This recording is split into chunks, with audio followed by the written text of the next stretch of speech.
Ahora, pasamos con nuestro tercer expositor, el doctor Jorge Veraza Urtuzuastegui, escritor y académico en la UAM Iztapalapa. El doctor Veraza, nacido el 19 de diciembre de 1951, egresado de la Facultad de Economía de la UNAM, leyó el manifiesto del Partido Comunista de Karl Marx y Federico Engels a los 16 años de edad. Y en la víspera del Movimiento Revolucionario Internacional de 1968, los manuscritos de 1844 a los 17 años de edad. A partir de 1983, se integra en el cuerpo docente de la Facultad de Economía de la UNAM y obtiene el doctorado en 1998 en Estudios Latinoamericanos, y además es egresado de la Facultad de Ciencias Políticas y Sociales de la misma universidad. Actualmente es profesor de la UAM Iztapalapa en el área de Psicología Social. Además, es miembro del Sistema Nacional de Investigadores Nivel 2. Entre sus numerosas obras cabe destacar entre ellas la crítica a las teorías del imperialismo, praxis y dialéctica de la naturaleza en la posmodernidad, revolución mundial y medida geopolítica de capital. Para pensar la opresión y la emancipación desde la posmodernidad, leer El Capital hoy, recepción crítica del malestar en la cultura para una historia emocional en el siglo XX y la subsunción real del consumo bajo el capital, dominación fisiológica y psicológica en la sociedad contemporánea. Por último, fue galardonado con el 7º Premio Libertador al Pensamiento Crítico 2012 por su obra Del reencuentro de Marx con América Latina en la época de la degradación civilizatoria mundial. Pues bien, nos planteará el tema El verdadero Moctezuma y las múltiples versiones de la cortesiana, de mentiras de Moctezuma. Adelante, doctor Veraza. Bueno, pues muy agradecido por esta invitación y muy honrado tengo mucho gusto de estar en esta mesa porque se trata de reivindicar la verdad histórica, de la serie de mentiras que se han dicho sobre la invasión española y en particular la serie de mentiras que se han dicho acerca de Moctezuma. Hoy es posible discutirlas y rectificarlas. No es lo mismo una versión que otra. Una miente sobre la verdad, otra dice la verdad. Esta distinción es una distinción ontológica, es una distinción epistemológica y una distinción ética. Entonces es muy importante en el tablero de ajedrez de la vida, ¿dónde está la verdad? ¿Dónde está la mentira?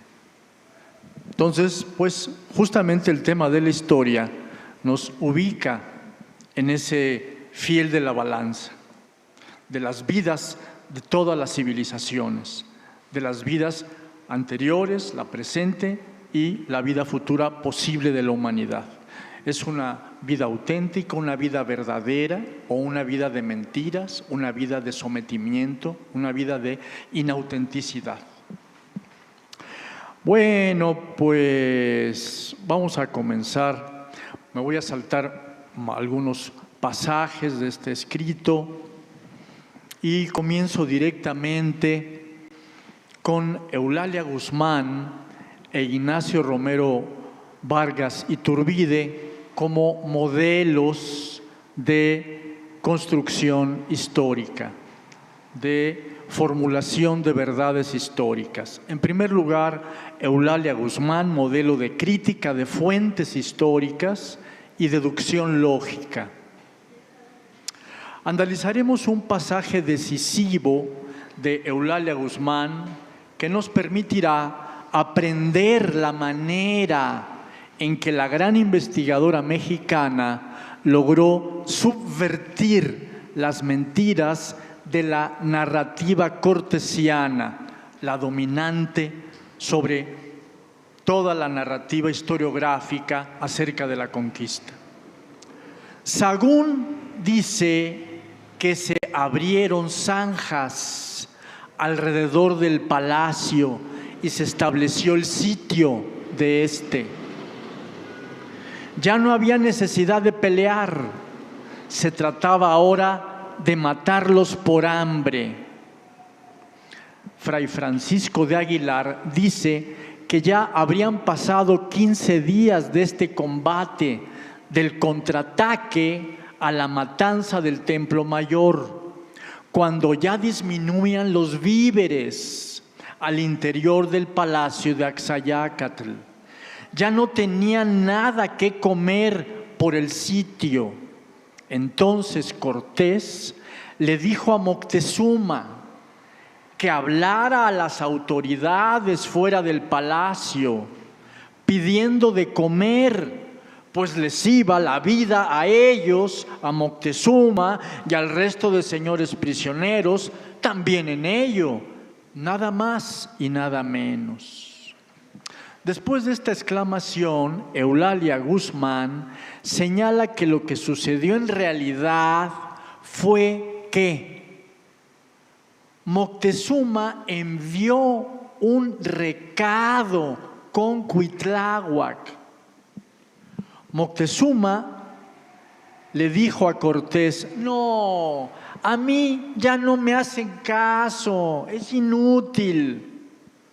Pues mandaremos a fulano, contestó Cortés. Tampoco, reviró Moctezuma. Pues a sutano, añadió Cortés. Menos, insistió Moctezuma. Pues ¿a quién?, preguntó Cortés. Y dice Moctezuma, perdonen ustedes que moví sin querer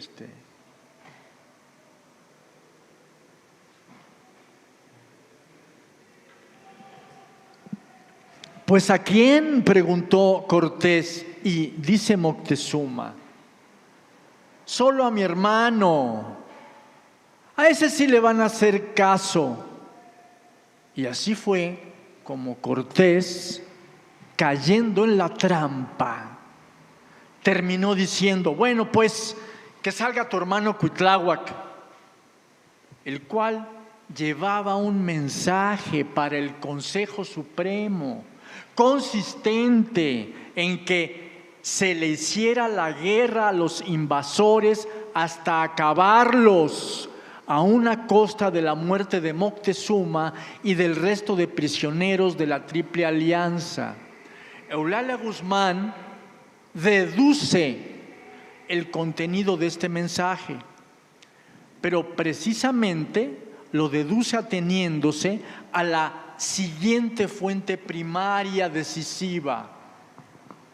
Y Vázquez de Tapia dice: Moctezuma mandó a decirles a los mexicanos que hicieran todo lo que quisieran en términos militares, ya sin miramientos para los que se quedaban ahí presos.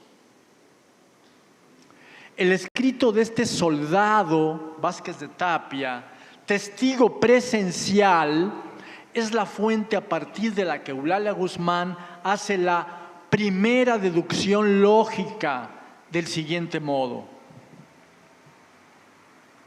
Es decir, Cortés los había amenazado de que si se sublevaban los mexicanos, mataba a todos los presos. Y claro es que si Cuitláhuac fue el único que salió, con él Moctezuma les mandó decir a los integrantes del Consejo Supremo. Y ahora Eulalia Guzmán procede a la segunda deducción lógica, también irrecusable. Es decir, que Cuitláhuac y Moctezuma se pusieron de acuerdo dentro del palacio. ¿Cómo pudieron? Escapando a las miradas de los que los tenían presos. Debe haberle dicho Moctezuma, pues que hagan todo lo que quieran para vencer a estos invasores y sus aliados. Y si nos mata Cortés a todos los prisioneros, pues que los mate. Ahora Eulalia Guzmán ya puede desmentir completamente a Cortés a propósito de que Moctezuma hubiera sido considerado traidor por su pueblo por haberse doblegado ante el invasor. Dice: esta es la segunda cosa que indica que Moctezuma no se doblegó. La primera, que no quiso hablar desde la azotea del palacio a su pueblo cuando Cortés lo forzó a ello.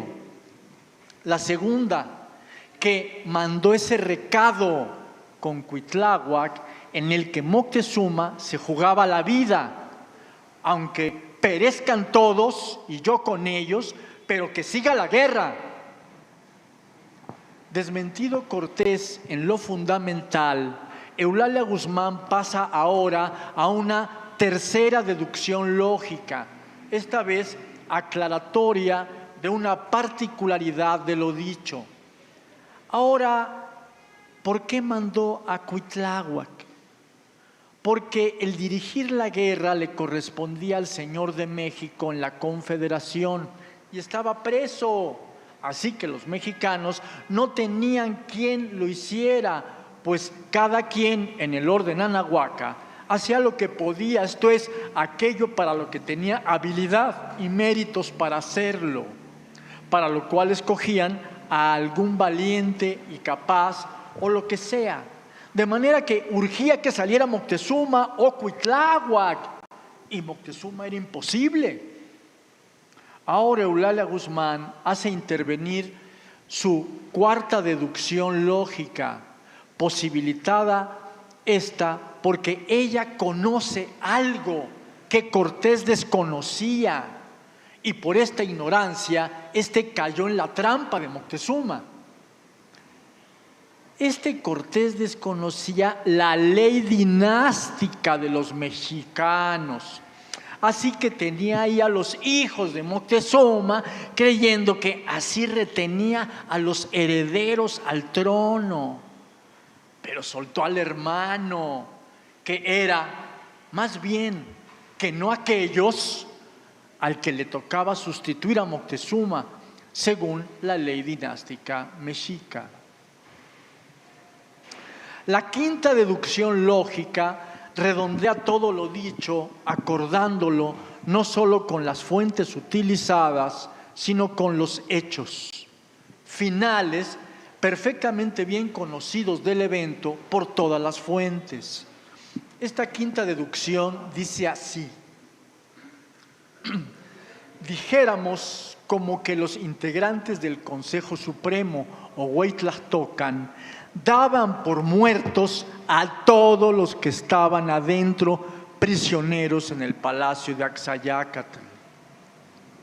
Entonces, al salir Cuitláhuac en representación de su hermano, él, como realmente sucedió, cogió la jefatura y todos los guerreros y el pueblo quedaron a sus órdenes, según se le vio dirigir efectivamente el sitio al palacio de Axayácatl y la persecución de los invasores hasta concluir con la Noche de la Victoria para el pueblo mexica, conocida como Noche Triste para Hernán Cortés y sus ejércitos. En síntesis, Eulalia Guzmán confronta críticamente a Cortés con otras fuentes históricas primarias, notando que éstas, al intentar simplemente complementarlo en aspectos particulares de los eventos que él relata en lo general, en realidad estas fuentes nos hacen ver hechos que Cortés suprimiera y que son contrarios a lo que describe. entiende que no son particularidades o simples complementos a lo que Cortés dijera, sino hechos omitidos por éste e indicios o síntomas de una realidad completamente encubierta por la narrativa cortesiana. De ahí que Eulalia Guzmán se ocupe de mostrarnos el panorama completo de la realidad mediante deducciones lógicas, incontrovertibles de los hechos firmes señalados por las otras fuentes sometidas a la narrativa cortesiana, pero desde los que se la puede subvertir, hasta que dichas deducciones lógicas que iluminan el contexto entero de ocurrencia de los hechos singulares encontrados en otras fuentes permiten vincular el conjunto con hechos posteriores perfectamente establecidos.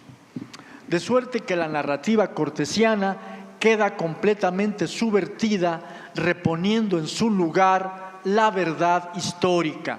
Tales son los pasos del procedimiento científico de la maestra Guzmán. Bueno, ahora veamos a Ignacio Romero Vargas Iturbide, o la inversión copernicana de la historia de la conquista. Copérnico, pues en lugar que, como se decía, que el Sol giraba alrededor de la Tierra, Copérnico descubre que es más bien la Tierra la que gira alrededor del Sol. Eso invierte todo lo que se pensaba antes de Copérnico acerca de los cielos. Bueno, pues Ignacio Romero Vargas Iturbide lleva a cabo una inversión copernicana de la historia de la conquista. Matthew Restal cita a Ignacio Romero Vargas Iturbide en la página 481 de su libro, entre las fuentes secundarias de su investigación, no obstante que en verdad lo saquea. En la narrativa sobre Moctezuma, Matthew Restal distingue tres semblanzas diversas del personaje: el Moctezuma monstruo, el Moctezuma magnífico y el Moctezuma temeroso, especie de arreglo o combinación de los otros dos. Y dice del magnífico: esta personalidad se acerca más al verdadero Moctezuma.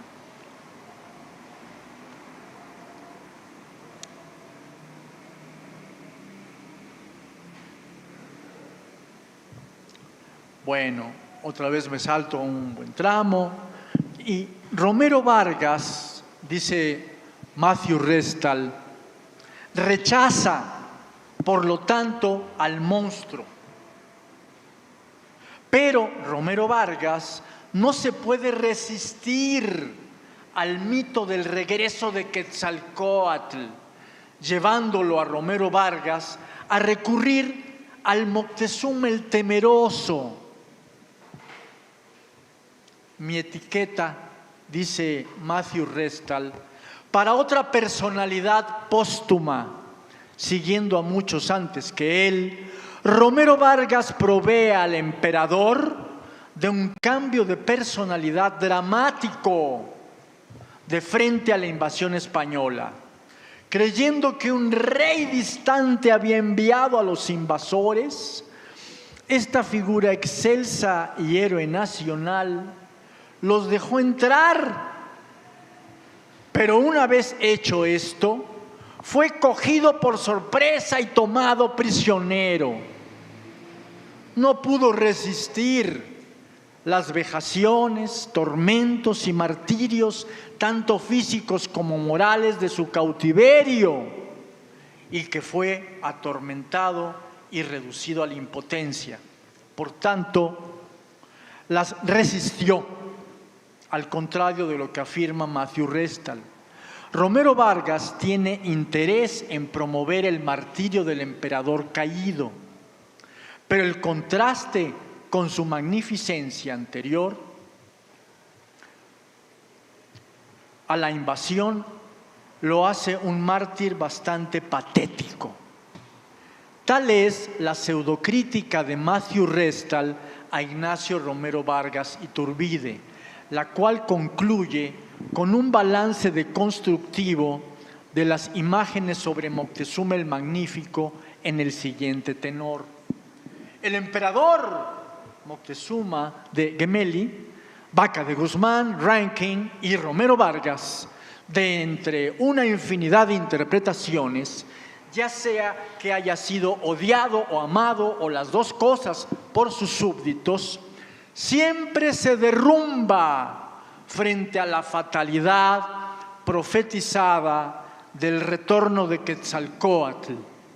Es lo que está diciendo Matthew Restal.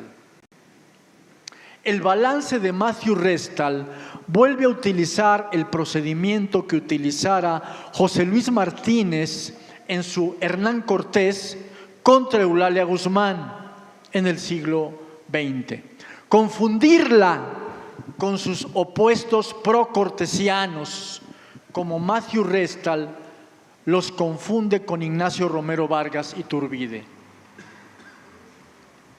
La pseudocrítica de Restal a Ignacio Romero Vargas Iturbide, incluido el aludido balance, revela a las claras la mala voluntad del señor Restal en contra de los críticos de Hernán Cortés, incluida Eulalia Guzmán, pues después de reconocer el hecho de que el Moctezuma Magnífico es la representación que más se acerca al verdadero Moctezuma, triunfa en Matthew Restal la voluntad de desvirtuar a Romero Vargas, atreviéndose a pseudocriticarlo, ya que su intervención deja de ser una crítica auténtica desde el momento en el que inventa un falsum contra Romero Vargas Iturbide. De hecho, Matthew Restal simple y llanamente inventa que Romero Vargas no se puede resistir al mito del regreso de Quetzalcóatl y que, siguiendo a muchos antes que él, Romero Vargas provee al emperador de un cambio de personalidad dramático que lo lleva a dejar entrar a los españoles, etc. Pero al respecto no se encuentra una palabra de todo esto en los 3 tomos de Moctezuma el Magnífico de Ignacio Romero Vargas Iturbide. Más bien, Romero Vargas Iturbide dice al final del capítulo 16 del tomo 1 que, por lo que respecta al error de que Moctezuma hubiera creído en el retorno de Quetzalcóatl, identificándolo con Cortés, etc. Y en el capítulo 28 del tomo 2, titulado Cortés, Quetzalcóatl, Santo Tomás y los Teules, dice: solo encontraremos relatos acerca de esta confusión en que Moctezuma hubiese podido incurrir de ver a Quetzalcóatl en la persona de Cortés en las plumas de los cronistas españoles que no fueron testigos presenciales y que trataron de acomodar como mejor pudieron las versiones inexactas de Cortés con lo que oyeron decir acerca de la teogonía mexicana mal interpretada en relación con el hecho de la venida de los españoles, casi siempre con miras catequísticas o como propaganda política para justificación de la conquista ante los ojos de los europeos. Conclusión que resume la labor de Ignacio Romero Vargas Iturbide: haber llevado a cabo la inversión copernicana en el terreno de la historia de México, al señalar como sujeto principal de la misma a Moctezuma, rechazando el papel de objeto sufriente que se le atribuía y exaltar la calidad opuesta a la de cobarde y traidor asumida por otros autores al creer ingenuamente que las relaciones de Hernán Cortés reflejan la realidad, que son la verdad histórica. Ignacio Romero Vargas Iturbide tituló su extraordinaria obra en 3 tomos, Moctezuma el Magnífico, y Matthew Restal retomó este título para completar con el monstruo y el temeroso una trilogía tripartita, no del Moctezuma realmente existente, sino de las narrativas sobre este personaje, pero que incontroladamente Restal de pronto confundió con el que fuera de carne y hueso. Pero bien a bien, ¿qué es eso de Moctezuma el Magnífico? Es una verdad herida, como lo demuestra con toda precisión la crónica mexicana escrita a finales del siglo XVI, 1598, por Hernando Alvarado Tezosomoc, y en la que le dedica a Moctezuma nada menos que 29 de los 110 capítulos que tiene la obra. Ahora bien, en los primeros 16, apenas lo suficientes para narrar todos los logros políticos, sociales, económicos, culturales y civilizatorios con los que se reconoce a Moctezuma como un gobernante excepcional, magnífico en verdad, Tezosomoc lo llama Moctezuma el Magnífico varias ocasiones.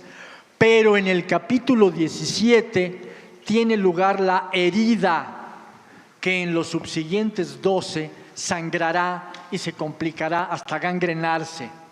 Moctezuma realmente fue magnífico como gobernante y fue así reconocido por su pueblo, como queda retratado en los aludidos 16 capítulos.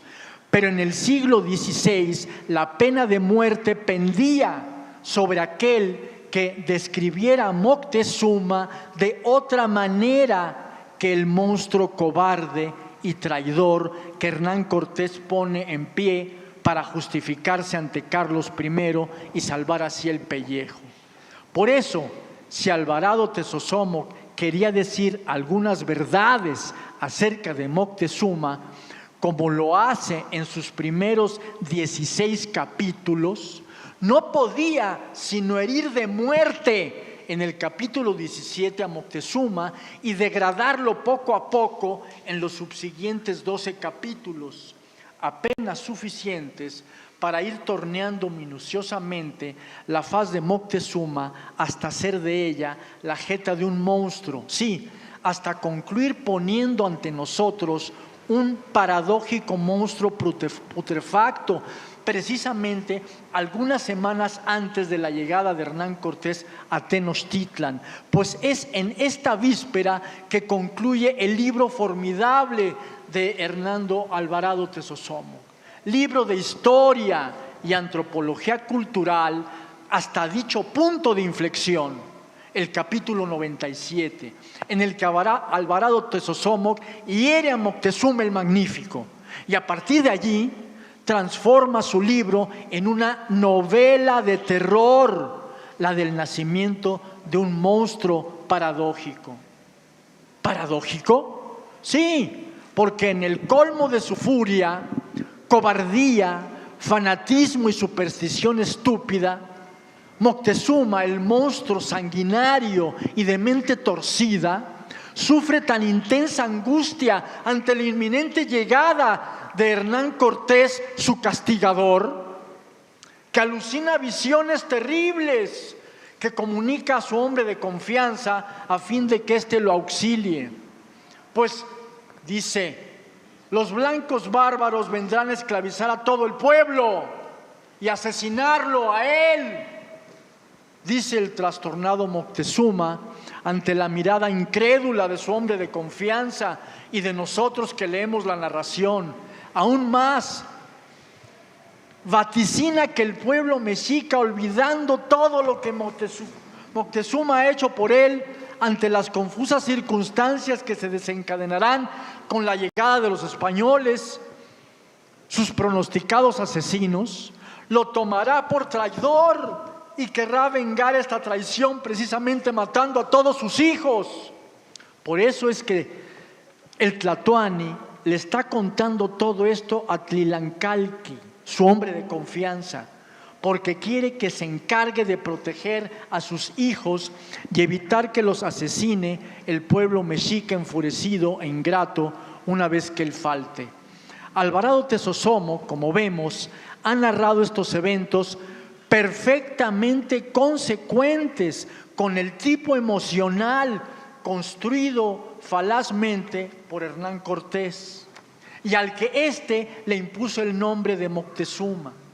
Y Tezosomoc aún los narró, respetando rigurosamente la prohibición, so pena de muerte, a no describir a un Moctezuma que no fuera cobarde e iracundo, sanguinario y traidor, y sobre todo implicando con todo ello que fue donador del imperio azteca a Carlos I.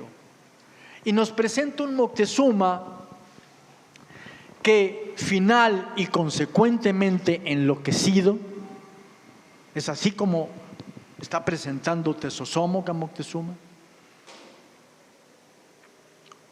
y nos presenta un Moctezuma que final y consecuentemente enloquecido denuncia todas las verdades que estaban prohibidas so pena de muerte.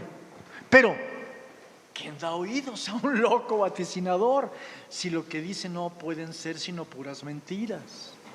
He aquí la verdad herida, que llevada hasta sus últimas consecuencias no deja de ser verdad, formidable arma contra la mentira. Y es esta hazaña crítica lo que Tezosomoc ha hecho valiente y magistralmente en 1598. Hernando Alvarado Tezosomoc logró con su novela de terror una gran obra de arte satírica, barroca, inteligente y sutil, al tiempo en que coronó, en conexión con los 95 capítulos previos, una manera extrema de narración histórica, una maniera superadora del barroco de decir, de denunciar la verdad histórica de la conquista, incluso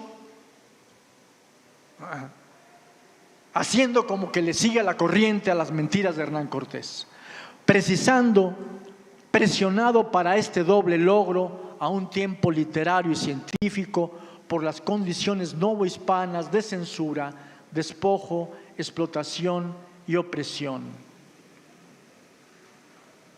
Dijo, en fin, Alvarado Tezosomoc, la verdad acerca de Moctezuma el Magnífico, al tiempo en que fue el mismo magnífico Tlatoani quien pronunció la verdad sobre la conquista, su juicio histórico sumario, en la exacta medida en que fue el primero, Moctezuma, en comprenderla en relación a todos los pueblos de la Triple Alianza. Antes que Cuitláhuac, que logró la comprensión de la misma en relación a todos los pueblos del Valle de México, como sus llamados a la alianza de pueblos contra los invasores lo demuestra.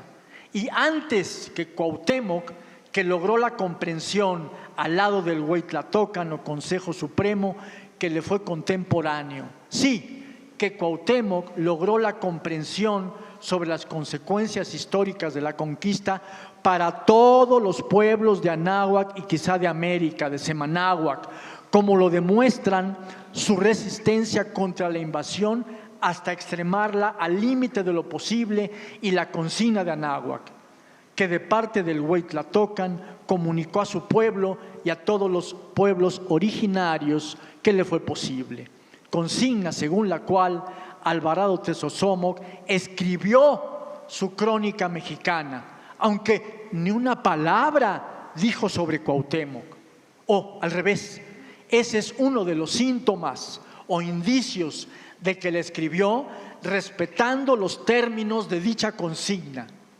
Las 5 dificultades para decir la verdad, libro escrito por Bertolt Brecht en 1934 contra el régimen nazi, y en especial estas dos dificultades, el arte de hacer la verdad manejable como arma y la astucia para difundirla, se habrían reconocido como en un espejo en la crónica mexicana de Hernando Alvarado Tesosomoc, enarbolada contra el régimen colonial impuesto en Nueva España por la corona española. Y aún Brecht habría aprendido de este ejemplo extremo, insospechado para él, para sostener la verdad en tiempos sombríos y de mentira triunfante. De haber conocido Brecht esta formidable obra, posiblemente habría titulado su libro 6 dificultades para decir la verdad.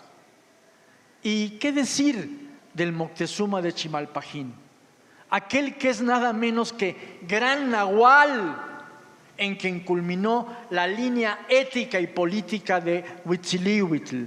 Aquel que ante las negociaciones que a su favor hiciera Tenoch ante el rey Culhuaca Coxcoxtli para salvarle la vida, y a su esposa y al noble Tzezcacóhuatl y a Cimatzin, prisioneros de los Culhuacas, y habiendo logrado Tenoch el perdón a condición de que el pueblo mexica se sometiera y tributara a Culhuacan, Huitzilihuitl, en vez de vivir pero sometido, clamó soberanamente por ser sacrificado para no avergonzarse ante Huitzilopochtli o energía colibrí, la voluntad soberana, la energía de la voluntad soberana. Y su esposa, Florida Protección o Escudo, Chimalxochitzin, añadió en el lance: nuestros padres y nuestros machos no se rinden y entregan para sobrevivir sometidos. He aquí entonces, en el relato de Chimalpajín, en su origen remoto, nada menos que Huitzilihuitl, la clave del cálculo político correcto de Moctezuma, Cuitláhuac y Cuauhtémoc ante la invasión española.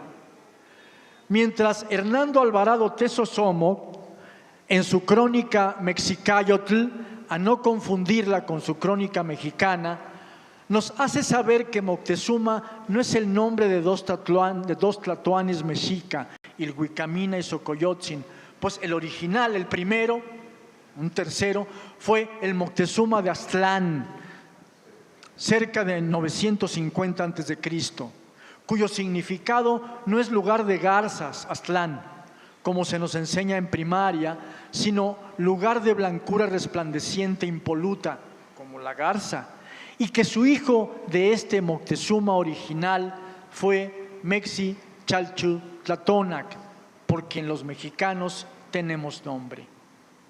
Concluyo.